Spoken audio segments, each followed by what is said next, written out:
All right, Nathan, we're live on Facebook and TikTok. All right. Go for it. Good deal. All right, everybody. Nathan, short floor, have at it. Well, first of all, I'm sorry to keep y'all waiting. The majority leader in the North Carolina House rescheduled a meeting with me at 5 p.m. And so when he calls, I got the answer. Brendan Jones is a friend of mine, and so I was a little bit late getting down here. So I apologize to keep y'all waiting, but it's good to be back in Duplin County. And this gentleman asked me if I minded being recorded. I definitely don't. Anything I say is something I've said before. Any questions you got, put them in the chat. I'll do my best to ask them for you. So I'm glad to have y'all here in the room and a larger audience, I guess, on the internet. I don't have TikTok or Facebook, so I don't even know if I'll ever see that video, but I do understand those are helpful tools. That was YouTube. Okay. I do have a YouTube account. So, but thank y'all for having me. Since we're before a larger audience on the internet, I want to give y'all a brief history of the Sporting Dog Association and how I got involved in it. So I'm 34 years old. I've been lobbying for about 8 years. That's as long as I've been an attorney. And before that, I worked at the General Assembly, worked for Senator Phil Berger and a couple of other members in different capacities. And so that's how I got into politics and learned a little bit about the members of the General Assembly, met a few of them. I've been hanging around the building since my childhood because my grandmother was a longtime state employee and worked for several different state senators. So several years ago, a business partner of mine purchased a consulting firm from Joe and Henry McLeese, who used to represent y'all for many, many years. And Jackson Stansel is that partner of mine. We still work together. He's part of your lobbying team, and his son, KJ Stansel, is also on the lobbying team. So the three of us do this work together. But he came to me several years ago and said, I've got this new book of business, and I got a plan for how to handle most of it, but I don't hunt with dogs, and I'm not an attorney. So would you be willing to take a look at it? And I've hunted with dogs a good bit, not as much as most of y'all in this room, but I do enjoy bear hunting with dogs, and then definitely enjoy bird dogs, waterfowl. And I grew up a still hunter, but I've got into the dogging later in life, and I love it. I mean, once you do it, you get hooked on it, as y'all know. I mean, it's so much fun. You can't have more fun than running a bear or a deer with dogs. So I have a son. I care about protecting this for the future for his sake. He's 3 years old, and I want him to be able to come down here and hunt with you guys and have the same experiences that I was able to have as a young man. So I agreed to do it.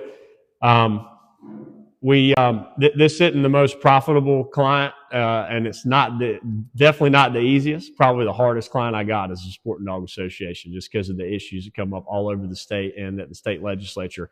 But it's one that I enjoy doing because I got a personal connection to it. So that's why I'm here. That's why I'm doing it. I'm proud to do it. And I appreciate what y'all do to support the organization. Large groups like the Duplin Onslow Hunt Club, Albemarle Houndsmen, Northern Dismal, Jones County, Lenoir County, Warren County, those larger houndsman associations are the primary funding source for the statewide association. We do have individual memberships. We've got club memberships. All of those are pieces to the puzzle, but without large donors like y'all, we would not exist, and I wouldn't be able to do this. So I appreciate what y'all do. We're governed by an 11-member board. When Joe and Henry ran the show, it used to be just three folks. It was Joe, Henry, and Keith Loudermilk, who's still our president. But it was just a three-member small nonprofit board, and they kind of controlled it and did a great job with it, best they could. But we've reorganized. I didn't want to be on the board I wanted to work for you guys. I didn't want to control anything or be a part of any, I'm not on the bank account. I'm totally separate. I'm just a hired person. I'm here as long as the dog hunting community wants me to be here. They can fire me at any time. It's year-to-year contract. So we've got that 11-member board set up, and it's a diverse group from all across the state. It's folks that hunt primarily Gamelands. It's folks that are in established clubs. It's folks from East North Carolina. Tony is on our board, so you got a representative from Duplin Onslow on the board. We've got a couple of folks from Western North Carolina, so it is statewide. It's coon hunters, deer dog hunters, bear dog hunters, squirrel dog hunters. Anybody that hunts with a dog and cares about sporting dogs is represented on the board and in our membership, and we represent everybody who enjoys being with a dog outside, basically. So as soon as I jumped on board with Jackson and later his son KJ, we had issues almost immediately at the General Assembly. One of the big issues we've been fighting for several years is this written permission question that y'all have heard about, whether you need written permission on every tract of land that you hunt. It seems like a good idea to some folks that don't understand how it works in rural parts of the state. You know, the idea that you need permission to hunt on somebody's land, that's universal. We all don't want to be where we're not supposed to be. And you want to work with landowners and be responsible and try to stay off of people's property as best you can. But of course, dogs don't read signs and dogs don't know property lines. A lot of times you'll have leases strung together, and I'm not telling you guys anything you don't know, where you'll have 10, 15,000 acres, and there's a bunch of different tracts of land that are mixed in. And some of those tracts of land have been unoccupied for a long period of time. So you're not going to get written permission or even verbal permission on all those little individual parcels that make up large hunting leases in rural North Carolina. And not to mention the fact that local governments currently can require written permission if they want to. So you're taking away local control by passing a statewide law to require it. Any local government, any county can pass written permission if they want to. And a lot of the counties have done so, but many of the rural ones have not yet. So that needs to stay a local issue because Hyde County is very different than Wake County. And you just shouldn't have the same set of rules for those two different situations. Now, there's other reasons not to do it. Liability is another one. A lot of landowners don't want to give you written permission because they feel like it opens them up to a certain amount of liability. If they've got something in writing that I'm allowing these group of hunters to be on their land, then they've got a higher burden to make sure that land is safe and everything else, whether if you just have kind of a policy where you know who's out there and that you just give them verbal permission, but you don't have anything in writing, then you may not be able to be held to that higher standard as far as who's on your land. So whether it's reality or just perception, perception is reality sometimes, and a lot of landowners just don't want to give that written permission. So that's problematic for hunters. So for all those reasons and several others, this is a big problem for the dog hunting community. We have a good law in place, the Landowner Protection Act. This was carefully negotiated many years ago by Joe and Henry McLeese, several others in the dog hunting community, and some of y'all may have been a part of these discussions back in the 2011 timeframe. But even in the states, even in the counties that don't have written permission is the law if you post your property. That's the law. And so if you want to require written permission, all you have to do is paint your property or post it. And that, you know, I understand that's a burden for some folks that have large tracts of land, but it's a good compromise. And so we're happy with the law how it is. We're advocating for the dog hunting community to get along with their neighbors and do the best they can to be good stewards of the land that they hunt on. But at the same time, we're not looking to have a statewide written permission law because of the so many unintended consequences. And that really would be the beginning of the end for dog hunting.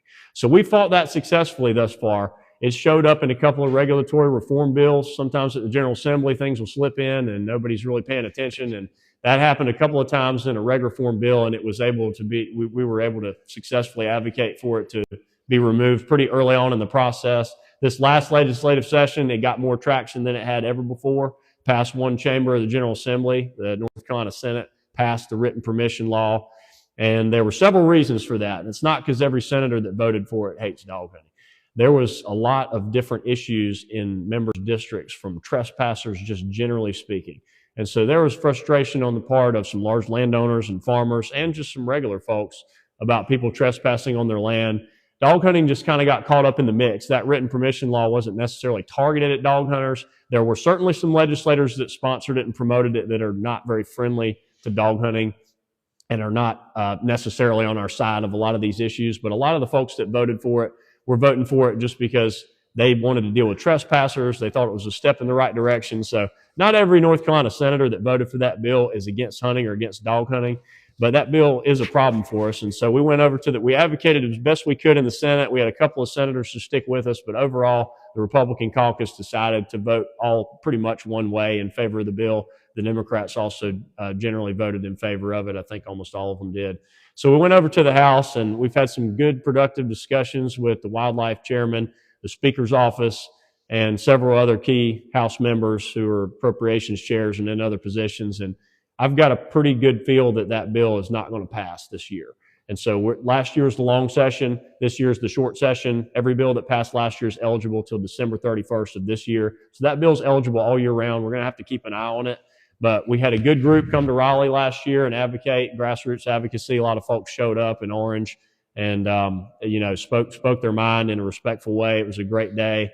And then we've been able to do our job as lobbyists behind the scenes to talk with the leadership and just let them know how this is going to affect us. And so we've got a pretty good handle on it so far, but that's not going to be the end of the discussion. Even assuming that we're able to hold on to that for the rest of this year, that's going to come up year after year. And there's going to be other things that come up year after year that are even worse than that. Folks are moving into North Carolina at a record pace. It's a popular place to live and work, and we're the #1 state to do business a few years running. So that brings a lot of people from a lot of different states and a lot of folks that don't necessarily understand how it is down here in Duplin County or other parts of rural North Carolina where dog hunting is just a part of the culture. These people are coming from New York, California, everywhere else, and they see a dog run across their large piece of land, and they're thinking, what in the world? Like, this dog shouldn't be on my property. They just don't understand that it's part of the heritage, part of the culture, and they don't understand practically how it all works. So we're going to deal with that, and we're also just dealing with the rapid pace of development that comes with all these people moving in. You've got the urban centers expanding out into rural areas, so places like Franklin County and Granville County, just north of Raleigh, are just different places than they used to be. There's not a lot of large tracts of land strewn together like they used to be. So we're in a changing state, but we've got to do everything we can to hang on to our way of life, and y'all's support and the Sporting Dog Association is an important part of that. We're the only group that has full-time lobbyists like me on the ground.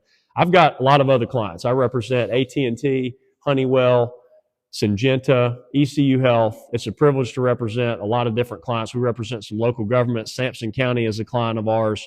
And so, you know, when I walk into legislators' offices, they know me. I live down there. I advocate for a lot of different issues in a lot of different ways with all of the members of the General Assembly. I work with Republicans, Democrats. I work with people that like dog hunting and don't like dog hunting. And whether they agree with us on the issues, they know who I am. They know that I'm going to tell them the truth. They know that I care about it. They know that I'm there for the right reasons, and that I'm there trying to be, you know, solution oriented and trying to help in whatever way I can. So, and Jackson and KJ are the same way. They've got a great reputation. So that's the value of the Sporting Dog Association, or one of the values, is having folks like me that live in Raleigh, because you guys are the ones they really need to listen to, because y'all are living it every day, but y'all just simply don't live in Raleigh. You can't be walking the halls of the General Assembly every day that they're in session like we can.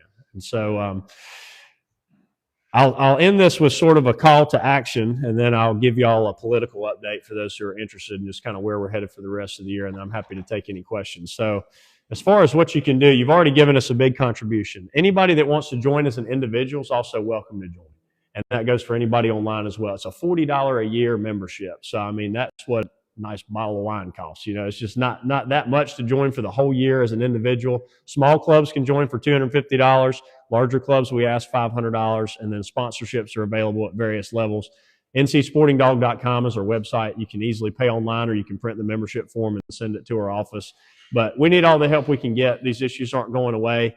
There's a lot of Gamelands regulations we get involved in as well. There's been one that's been really problematic recently, and a lot of the folks in your following probably know about this one, the Sandhills Gamelands.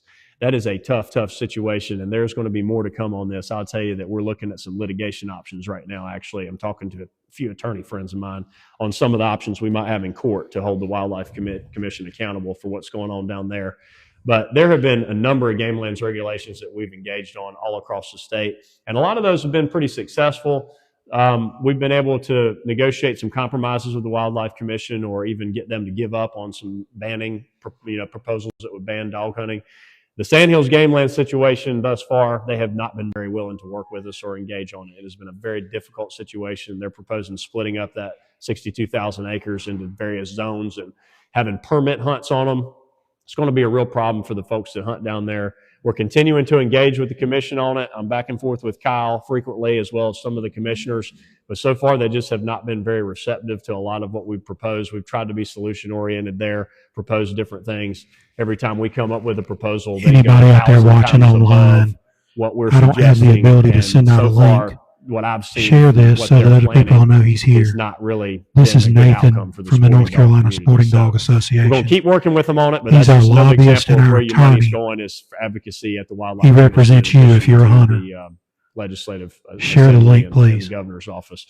So anything you can do, join up, contribute what you can. As far as where we're headed this year, I mentioned this is a short session year. There's been a little bit of a shakeup in the North Carolina General Assembly.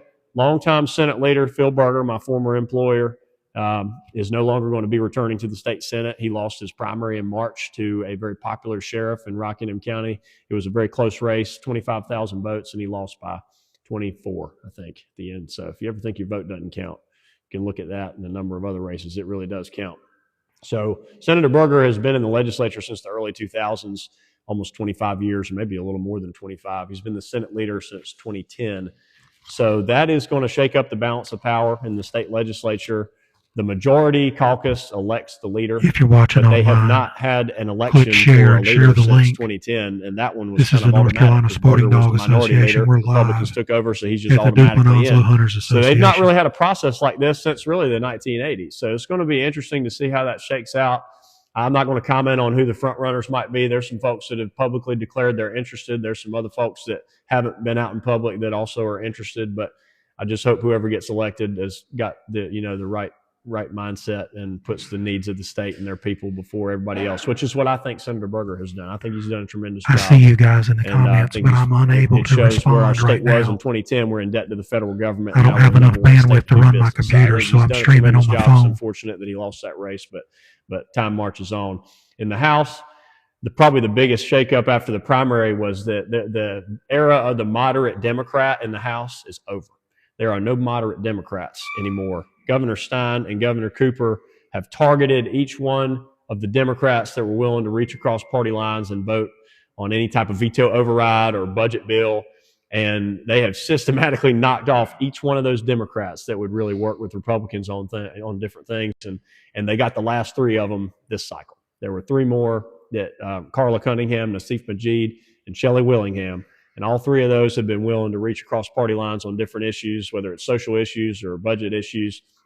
And they lost in their primaries by a pretty big margin, all three of them, because of the money that came in from the governor's campaign and a variety of other places. The Democrat machine united against them, and they were pretty easily defeated. So I don't think you'll see a Democrat in the Senate or the House override a governor's veto next year. That's just my prediction. I don't think it'll happen because they've seen what happens when they do that. Republicans are facing a little bit of headwinds this year just because of the national climate. Whether you love him or hate him, Trump's approval right now is not very good. And there's a lot going on with the war in Iran, the immigration enforcement that, again, whether you love it or hate it, it's just not very popular. And it's not something that's really drawing people in the middle out to vote for Republicans.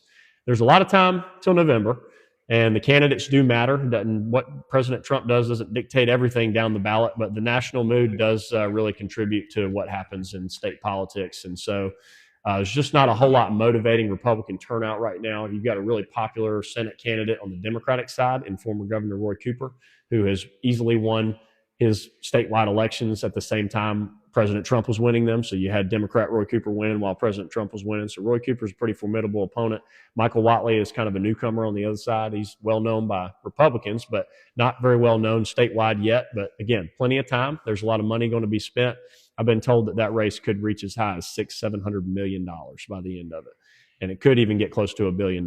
It's set to be one of the most expensive U.S. Senate races in the history of the country. So it's just unbelievable the amount of money that pours in from all directions to these U.S. Senate races where they're competitive. And North Carolina is one of those, being a purple state. We've got a few competitive congressional seats, but really the main one is the Don Davis seat.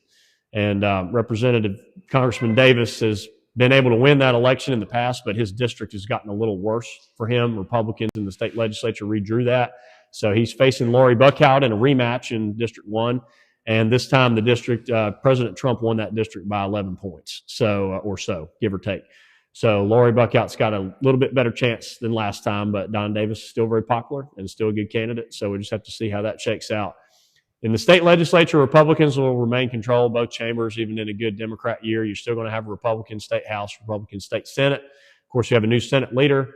And then, but I'm predicting that we probably will not have a veto-proof majority in the state House. You know, right now you've got 71, which is one short, but you had those Democrats that would cross over and vote on a veto override occasionally. And then in the Senate, you have 30 out of 50, which is right on the nose of veto-proof majority, supermajority. I don't think the House will have it next year. I think they're going to lose a few seats. And then in the Senate, it's very possible they lose one or two. I'm not going to make a prediction. You know, Lisa Barnes is probably the one that's in the tightest seat in Nash County. She's a great candidate, and that's a Democrat plus 3 or 4 district, and she's won it in the past. So I would never bet against her. She's a friend of mine, and she's a great advocate for agriculture and for her district. And so I think she's got a good chance. But if Democrats have a really strong year, then you never know. She could be in trouble. So we'll just see what happens. And then as far as the only other race on the ballot I'll mention that nobody really pays attention to, but it's actually probably the most important race on our ballot, is the North Carolina Supreme Court. So the Supreme Court of North Carolina, whatever the legislature does, It goes up to the Supreme Court. Somebody litigates it. They can strike it all down. Doesn't matter what it is. So the Supreme Court, we elect the Supreme Court in this state, statewide. They're staggered terms, and we only have one seat up this year. But this is a very important seat because you've got 3 seats up in 2028. So if Democrats can hang on to this seat and keep it to a 5-2 majority Republican, where Democrats hang on to their 2 seats, then they will only have to win 2 out of the 3 in 2028 to take control of the court. The reason why that's important is we have a partisan map drawing process in North Carolina, as y'all might know. Gerrymandering, call it what you want. The majority party draws the maps. It's been that way since the beginning of the state. Democrats drew the maps for 200 years, and they kept power until 2010 when Republicans won on the Democrat-drawn maps in a big shock because Obama was unpopular at the time. We're in a depression, a recession, and so Republicans beat the odds and took over. Then they drew the maps. So now the maps are favorable towards Republicans because of the political process. Now the North Carolina Supreme Court has upheld recently the General Assembly's right to draw the maps, as they always have. But if you had a liberal majority on the Supreme Court, they might take a different view and create some newer standards where the legislature draws the maps, but under certain criteria that, some type of partisan fairness criteria. And so that could be problematic for Republicans. And there's a number of other issues, of course, the court controls, but that one being probably the most important because it could change the balance of power in the state. That's pretty much as far as what I wanted to talk to you about and what's going on. I'm proud to work with you guys and for y'all. As I said, I'm available for anybody that has an issue. I am an attorney. I'm not really a courtroom attorney, but I've got plenty of friends who represent folks in different criminal and civil matters. And so just because of the work I do at the legislature, I don't have the time to really travel across the state and represent folks in court, but I do provide a free consultation to anybody that's a member of the Sporting Dog Association. I've resolved a lot of issues for folks out of court. I've traveled across the state, sat in this room with a group of y'all before. I serve as a mediator in a lot of different cases, and I'm happy to do that free of charge. If I think I can help somebody, I'll make a call and do what I can. If you need formal representation, then I'll usually refer that to somebody else, particularly if it's another part of the state. But I do have a good network of attorneys that in my cell phone who I trust. And so if you have any issue whatsoever or get on the wrong side of the law, whether just or not, then give me a call, and I'm always happy to take the call and do what I can for you.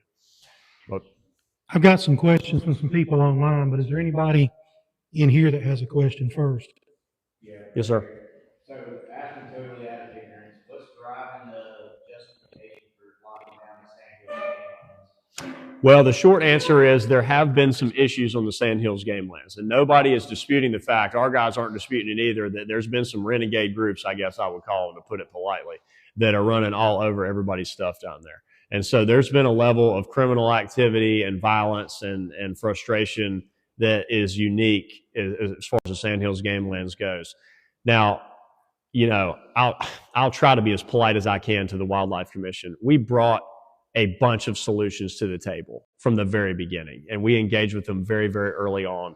Nobody in our group was against a permit system, and so it was actually my suggestion. They came up with a map to ban hunting in different areas, and it was picking and choosing winners and losers, and it would have really restricted it all to the very center of the Gamelands.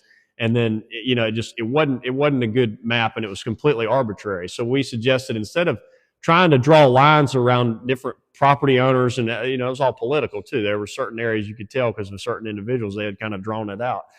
We said, instead of that, why don't you just have some accountability and have a permit system that's not restrictive, but who's hunting there. People, because that's the way it used to work, actually, generations back. People would go to the field trial house, they'd sign up, they'd leave their ID, and so who's hunting there. And for folks that commit criminals, if they get written up or convicted, then they don't get a permit the following year. So that was our suggestion. The Wildlife Commission took that and decided that they were going to have a permit system. Right now, the way they have it, there's going to be 13 parties for all 62,000 acres of land, which is absolutely unreal. There is no justification for that level of restriction. Explain that to me. 13 parties. That's what they're proposing. It's not final yet. It's still being negotiated. But there's going to be parties between 10 and 40. They haven't worked out how the lottery system is exactly going to work yet. But they have said that right now they're thinking about 13 parties total each week. These are weekly hunts. So my question is, I'm going to jump in on your question. So my question is, if I want to say I wake up Saturday morning and I and I want to go hunt Sandhills. You can't. Not with dogs. I can't. You would have to apply for a permit in advance, have a party put together. And again, they haven't finalized this rule, so we don't know exactly what it's going to look like. I just know what they're thinking at this time because I've been told from the commission that they're thinking about doing 13 parties total. None of this is final, and we're hoping they're going to make it a little bit better. I hear what you're saying about it's not final. I'm just trying to understand it. So I decided to get my cousins together. There's a whole bunch of us in here, by the way. And we decide we're going to go out and hunt. We get a permit. There's only 13 permits for that day. Each zone, so they're splitting it up into different zones, and each zone has a different number of permits. Some of the zones have only one permit available, one party permit. Other zones have 3 or 4, but it's a total of 13. And that's for the whole year, or it's for each day? Each week. Each So week. that's what they're thinking. Again, not final, but they're So I'd thinking have to apply for a permit every week. you have to apply for a permit in advance for every week that you would want to hunt in whichever zone that you want to hunt. And you could apply for all of the zones, theoretically, I suppose. Is that just the dog hunting? Just deer dog hunting. Yep, still hunting, no permit. So they're treating one type of hunting different than So another. if I take my rabbit dogs down there, which I've got rabbit dogs, I take my rabbit dogs, I can run my rabbit dogs? Track of. That's a slippery slope right there. Yeah, no kidding. And it's very, very difficult, if not impossible, to enforce. How are you going to know who's still hunting and who's hunting with dogs? If you're standing still but the dog's running through, are you still hunting or dog hunting?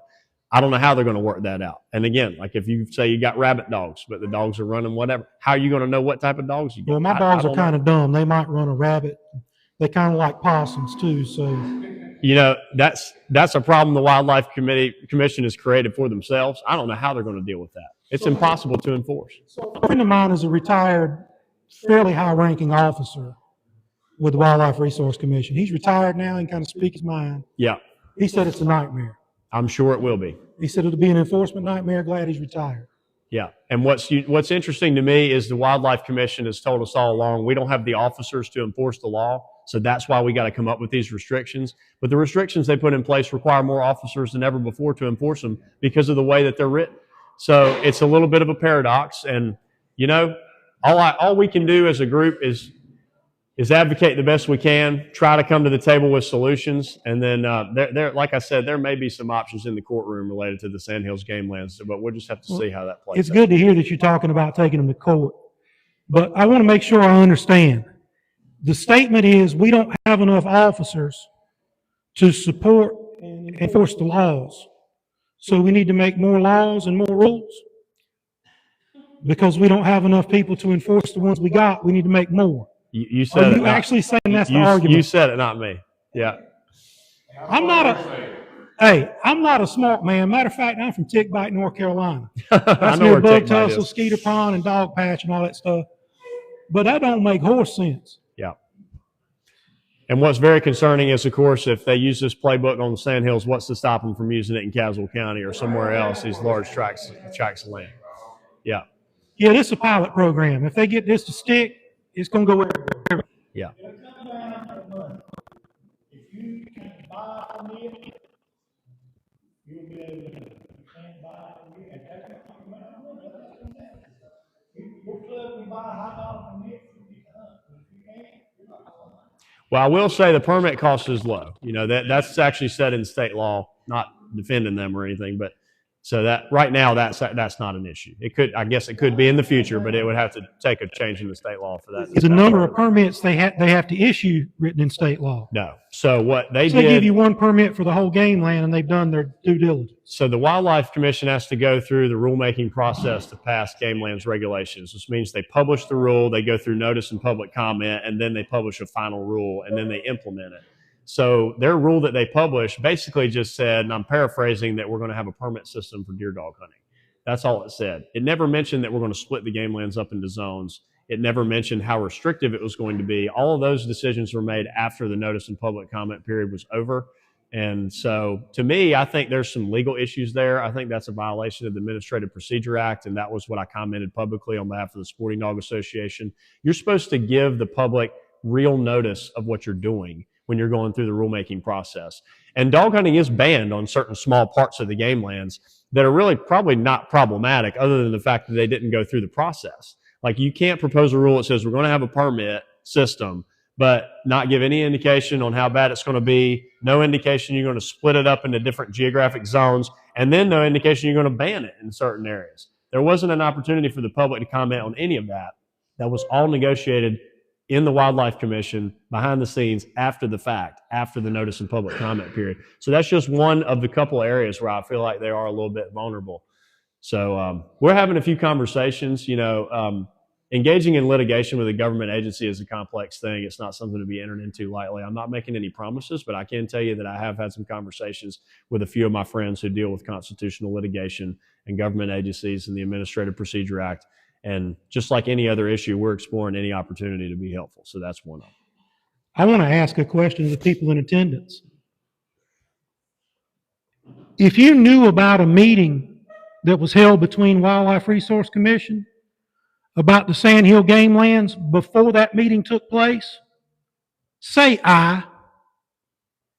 You won't know unless he calls. You don't know what they do. They don't call nobody. I've been there too many times for bear hunting and deer hunting. They don't call you and let you know. We gotta get it through Joe and Henry, or now Nathan and Jackson. Well, they didn't make an announcement. I understand there was a meeting. They did And not. certain people got invited.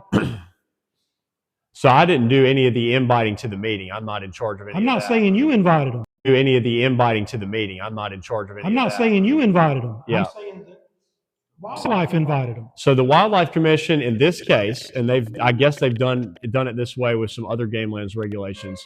They put together stakeholder meetings of folks that live in the area or hunt in the area. And I don't know how they come up with the invitations, but it's just based on who they know hunts there. If you give them the benefit of the doubt, I guess they're doing the best they can to engage the folks they knew or in the area or had an interest or leased land nearby. I think they did their best to engage the folks that had leases that bordered the gamelands. Whether all those folks are there, I don't know. But certainly not everybody that hunts the Sandhills Gamelands were included in those meetings. It's the entire state's gamelands. So, but those, the public notice is what they publish online. Like they're supposed to follow the procedure in the law where they publish the notice of the rule, and then they have these public engagement sessions, which they refuse to do in person. I asked them to have those in person, and they wouldn't. They did them on Zoom. They did two. One of them had technical difficulties, so it had to get rescheduled. So there was very minimal attendance in either one of those, but especially the second one when it had to get rescheduled last minute. So those are the opportunities where they should be thoroughly vetting what they're doing, talking to people. That's where the public should be able to get engaged. They should be able to go down to the Wildlife Commission, meet in person. They should be able to have a rule text in front of them that is what the actual rule is going to be so that they can talk about it intelligently and know how it might affect them. But in this case, that's just not the way it played out. What's so aggravating in this case, to me, is if the ones that did attend the Zoom, but after the meeting, they go back and do something else to contradict what they had to do. Yeah. And that's bullshit. I'm just telling y'all straight up. That's wildlife. I'm just going to tell you just like it is. And I'll mention, regardless of, even if they had a perfect level of stakeholder engagement and talked to every single person that hunted the Sandhills Gamelands, they don't have to listen to none of them. There's no requirement to listen to the public. That's the problem. That's the point I was making about the permit. They take you one permit for the whole gameland. They could do whatever they want. And as they go through that rulemaking process, they're supposed to provide notice and public comment. They don't even have to listen to the public comments. The commissioners are accountable to the people that appoint them, the governor and the two leaders in each chamber. A lot of the commissioners are not engaged on each individual gamelands regulation. Like there's a lot of them that don't know about the Sandhills Gamelands, that haven't been engaged on it. It's only a few that are really paying attention because they care about that particular area. So a lot of it is the staff, and that's the nature of any government agency. But when you have folks that are not directly accountable to a voter, then you get worse outcomes. When you have something move through the General Assembly, if folks don't like it in a particular area, they're going to vote that member of the legislature out, or, there is some accountability in the ballot box. But when you're dealing with any government agency, and this is not just the Wildlife Commission, we deal with all of them on behalf of various clients. There's no accountability. These are folks that are in these staff positions and commissioners themselves, and it's very challenging to hold them accountable. You can't vote them out. Don Davis, we put money in to vote out. And we voted him out. Made a new position. He's one that I want to talk about too. I got a question for you. You mentioned some legislation early in your speech and you said it wasn't going to move forward. Will you redress that again and mention the legislation, tell us what number it is, that Yeah. type stuff, Yeah. where it's at? And so, again, my feeling is it's not going to move forward. This bill is eligible, But and it which could bill move is forward it? at any time. It's Senate Bill 220. So Senate Bill 220. Senate Bill 220 requires written permission on every tract of land that you hunt statewide. And it passed the Senate with just a small amount of formal opposition. There were some senators tried to work on it behind the scenes, but at the end of the day, it was a very strong bipartisan vote to pass that bill. It got over to the House, and the leadership in the House Republican caucus at this hour do not have an interest in hearing it. That is my understanding. But again, it's eligible for consideration all year long. So Until when? Until December 31st, when they gavel out of the 25-26 legislative session. Okay. And then even if we beat it back this year, it can get filed again in either chamber by any member that wants to file it. This issue has come up cycle after cycle, year after year, and so it's not a dead issue at any point. It's something that we're going to have to continue to advocate and educate. And I do feel good about our chances of hanging on to it for this year, partly because we're in an election year and Republicans are facing those headwinds. And a lot of dog hunters are Republicans. So the House of Representatives is not going to want to split up the Republican caucus on an issue that, is of minimal benefit to them politically. You might make a few large landowners happy, but you're going to make a lot of dog hunters unhappy in an election year when we already have enough problems, or Republicans do, I should say. So that's for that reason, I feel good about our chances, but it's something that's going to come up year after year. Well, there's some large landowners represented by this organization. Yeah. Yeah. I mean, some large landowners. Yeah. I understand that too. I would like to say too, that's why it's so important on your local level, because your local county commissioners pass a law, as long as it's more stringent than the state, and make it a law. You don't want the right people sitting up there, because they can bust you just that quick. Yeah. So Yeah. it's so important that you stay involved with your local legislators as well, and if you get them on your side, they can help fight this bill by signing a resolution. We don't want this. Yeah. That speaks numbers up there. Yeah, this same fight's playing out in every individual county at the same time it's playing out in the state legislature. And of course, I can't be in every county. So, I rely on you guys to tell me what's going on in the various parts of the state. That's the problem with hunt clubs. They don't realize that how bad things can get, and you can't explain it to them. Tony has, I'm pretty sure, I know him in jail. We talked, and we go blue in our face. We do that all out there, you can't do nothing to it. But soon something come up, they're gonna call you and say, look, what you do about it? What the hell I mean you go around and do about y'all? Y'all helped us do it for a while, when you ain't done it. The magnet come completely out. Oh, it did. And get the young people involved, and you got to get them involved, because if you don't, it ain't gonna be there. So, my age, continues to fall out any time, but it ain't on my side right now, I can tell you that.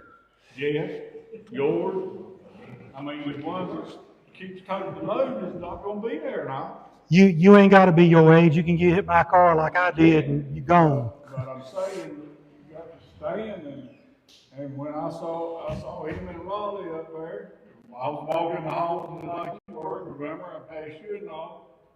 I mean, I was up there fighting, trying to get our delegation from Onslow County, this is the way we want you to be.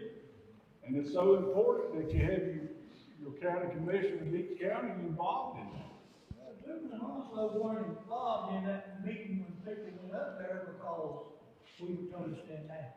Well, There wasn't gonna be much to it. Well, the dates, and the reason a lot of that is because this organization had it beat to start with. Yeah. Yeah. I mean, that's why. And so, if you go up there raising Cain with your legislators in Raleigh, they're gonna turn against you right then. So there's a time to speak and a time not to speak. Well, there's always a balance. Grassroots advocacy is an extremely powerful tool. It's probably the most powerful tool that we have in the political space. There's no question about that. An army of people coming up to the legislature means something to every one of those guys.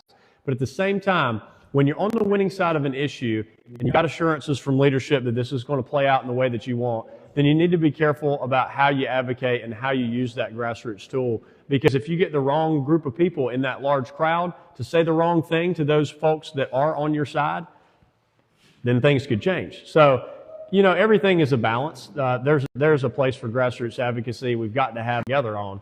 I think it would be good for us to have rallies in Raleigh, not in opposition to a bill, but coming to Raleigh as a really large group, tremendously large, to celebrate the culture and to educate legislators.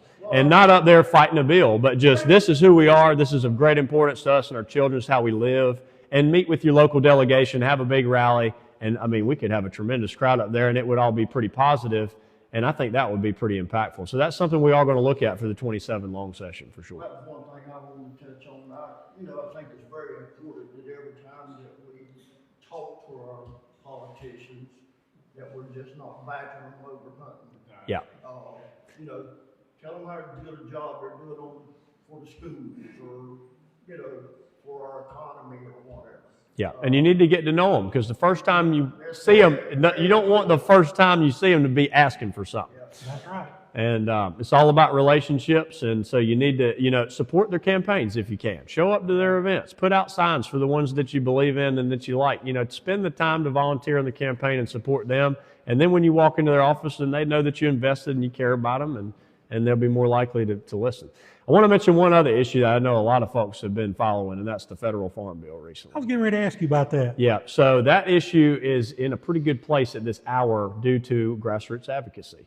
And before we even engaged as an association, there was enough noise about this issue to have a real impact in Washington, D.C. So several weeks ago, I got a bunch of calls all at once from a variety of different people from all across the state that let me know about the amendment in the House Agriculture Committee, which is to add the Greyhound Protection Act into the federal farm bill.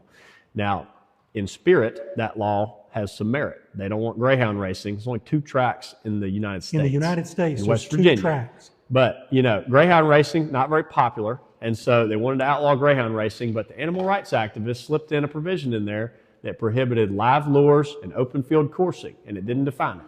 And so the way that was written would have 100% affected almost everything you do with a dog, whether it's a bird dog, a deer dog, or any type of dog. You train dogs with live animals. I mean, the duck hunting community is even bigger than the deer dog hunting community. You train duck dogs with live ducks at some point. And so that law would have outlawed that, and it would have outlawed field trials. Chasing live animals as a part of a field trial would have been outlawed. So it was very problematic. And I made several calls. I have a relation. I'm not a federal lobbyist. I don't get paid to lobby D.C., but I do know many of our congressmen just because they come from state politics and just kind of friendships over the years. So I called a few of them and their staff, and they, most of them knew about the issue. And this was several weeks ago, so they were alerted pretty early on to it. 1 million people saw my video. There were a lot of folks, and I'm sure you had an impact on the fact that they heard. Over 1 million people saw. So they had already heard from their constituents and were working on a fix. And so the next week or two, I stayed in touch, and what was agreed is that there would be a correction made in the House Rules Committee that would fix that portion of the Greyhound Protection Act to where it would not have those broader consequences. Now, we haven't had a federal farm bill since 2018, I'll tell you that. I don't know if we're going to have one this year or not. I wouldn't bet my house on it, that's for sure. It's running into some trouble right now over completely different issues, pesticide labeling and other things, and year-round E15. There is all kinds of issues that the farm bill contains. You got food stamps, everything else in it, and then not to mention the good stuff like the assistance for farmers, updating the crop schedules and the prices. There's a political will to get a farm bill done, but just like everything in D.C., there's a lot of roadblocks on a big omnibus bill like that. Hasn't been passed since 2018, and so we'll see if it can make it this year, but I have a good degree of confidence that if we have a farm bill, Farm Act, I should say, they call it a farm bill at the state level, that provision will be corrected. But it's, again, something just like Senate Bill 220, you never take your eye off the ball. You get assurances, and just like Ronald Reagan said, trust but verify, and just, something we'll stay on top of. I do plan to reach out to our 2 United States senators, who, by the way, are very friendly on dog hunting issues. If you walk into Senator Tillis's office, he's got a bear rug that he killed in front of dogs right behind his couch. I mean, he's very friendly towards hunting. Senator Budd owns a gun shop. I mean, great Second Amendment guy. So love them or hate them, those 2 are friendly on wildlife and hunting issues, and their staff is as well. So we'll reach out to them. and make sure that whatever comes over to the Senate, if it is in good shape, is preserved, or if for some reason they backtrack and it doesn't get fixed in the House, then we'll work on it in the Senate. But I do feel like it's going to get fixed in the House just because enough noise was created. And this was nationwide. This was groups from all across the country. I know I talked to New Mexico, Alabama, Mississippi, Virginia, several more houndsman organizations came on and talked to me just about the Farm Bill. Yeah. Duck hunters, it was everybody. I had some duck hunters that argued with me and told me it wouldn't affect duck hunting. I said, you need to read it. Well, it just depends on how it's enforced, but I wouldn't leave anything like that to chance. I mean, yeah, worded the way it was, I definitely had some concerns, and I'm glad that it's going to get fixed. But yeah, I was on the phone with North and South Carolina and Georgia and our surrounding states, and everybody in Mississippi, and everybody was pretty unified in opposition. And the delegations were pretty good about responding too. I mean, we went to. So I want to give credit where credit's due. Don Davis voted to put the Greyhound bill stuff into the Farm Bill. So Don Davis. Am I correct? So I'm not 100% sure of how it all played out. Don Davis was a co-sponsor on the original bill. Don Davis was not intending to outlaw dog hunting by putting that in there. I can tell you that for a fact. This is something that the animal rights activists slipped in. This is not something where I don't know if any member of Congress, and I can't say that for sure, but I can speak for Don Davis because I've talked to Don Davis and his staff. Don Davis has not was responded to me. I asked him for comment. He has yet to respond. So I'll let him speak for himself, but I can say with a pretty great degree of confidence that he was not intending to outlaw hunting with dogs or affect regular dog training by supporting that resolution. As soon as, and one of the reasons I know that is as soon as these concerns were raised up to his office, they were very responsive. I mean, they, he has a good ag staffer, Nathaniel, who I communicate with on a lot of different issues, and he was very responsive. And so if it had been something the congressman was trying to promote, I think we would have seen a different response. When this was raised and the issues were presented to him, he got in motion pretty quick to be a part of the solution. But at the same time, these are tough, and I'm not trying to just defend Don Davis altogether, but these are tough issues for those guys. They're looking at thousands of bills all the time, and they can't read them all. Staff reads them, and it's hard to, that's just one line. I mean, I can see even as a really good staff member reading that and not understanding what a field trial, I mean, there's probably very few people in D.C. that have been to a field trial. I mean, they don't know how it works. They don't know the live lure training or the open field coursing. They're not thinking about those words in the way that the dog hunting community is thinking about it. And they're reading it in the context of the Greyhound bill. So it's a sly move by the animal rights activists. I do think it was real slippery on their part, and I do think it was intentional. I do not think it was intentional for Don Davis or his staff to put something together that had that broad of an impact. That's my personal opinion. Any more questions? Now the time. Pay the man to help him. He helps us. Ever been brought up anything that the Wildlife Commission has to be voted on instead of giving that right to somebody? I think there's one dog hunter, he may not be on it anymore. He was on it at one time. But, I mean, I think like the senator or whatever, I think everybody has a right to vote who controls the wildlife in North Carolina. So there is a bill floating around out there that would make the Wildlife Commission more directly accountable to the people. Unfortunately, I don't see that going anywhere, and it's not because we wouldn't support it. For various reasons, the legislature just does not have the appetite, and they have not in the past to change the structure of the Wildlife Commission. And there's a lot of reasons for that, but it's been structured the same way for quite a long time. So it's just a tough nut to crack. It's something we need to continue to advocate for. We see the impacts, Sandhills Gamelands being the most recent and probably the worst example. That's the worst example I've seen of a government agency abusing its power since I've been lobbying. I mean, I was real disappointed in how that went and how it continues to go. There's still an opportunity for them to correct the course, and it's not final what they're doing yet, but it's not headed in a good direction. So I would love to see some more accountability for the Wildlife Commission. If there's any way to bring that about, I'd be happy to be a part of it on behalf of this group, just because I think it's a good thing. But right now, I don't really see a pathway. I'm just saying, has it ever been brought up? It's been discussed. Yeah, it's definitely been discussed. There has been legislation filed, but it hadn't made it anywhere. Definitely not represented in the wildlife. Yeah. We do have a few friends among the appointed commissioners, more than y'all might think, but there's quite a few that are not so friendly as well.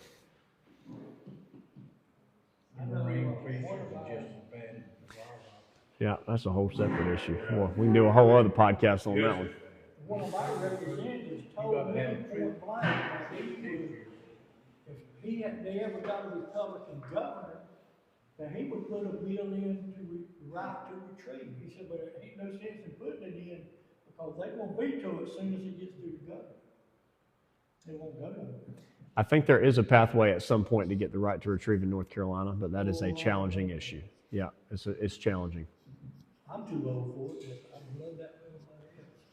I think it's very reasonable, and something Virginia's lived with for a long time. It's worked out fine, and I think it would be helpful to landowners and dog hunters if people could go get their dogs. Well, Nathan, sporting dog is the same way with the hunting association. We got to give it some way to get people involved.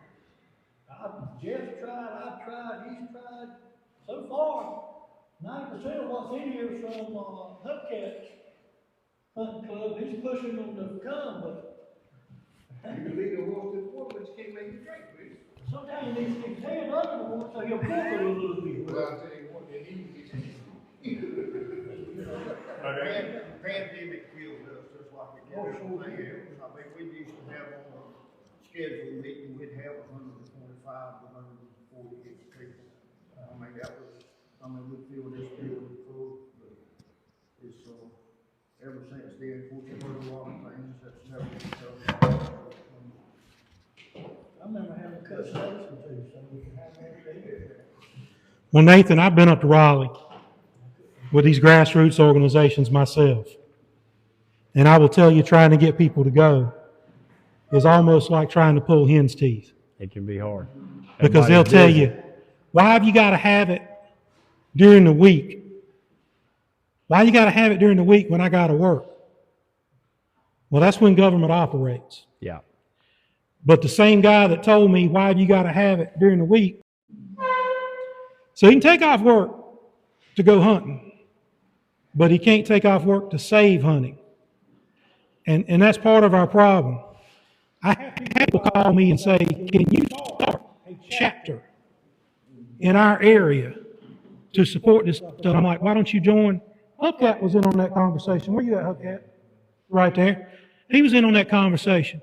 The guy's like, can you start a new group? We need a group here to represent us. We got one. Duplin Onslow Hunters Association, NC Sport Dog. These are people in Onslow County.